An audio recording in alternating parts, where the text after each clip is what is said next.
указанию президента Российской Федерации и премьер-министра Российской Федерации, который является руководителем гражданской обороны России, премьер-министр.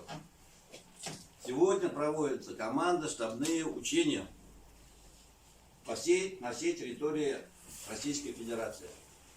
Для каждого субъекта Российской Федерации даны соответствующие задачи. Каждый субъект Российской Федерации распределил эти задачи по муниципалитетам. Поэтому одна из задач – это развертывание эвакуационной комиссии. Проверка личного состава, наличие людей, ну и знание должностных обязанностей.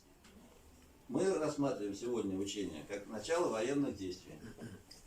Что такое начало военных действий? То есть президент Российской Федерации объявляет военное положение.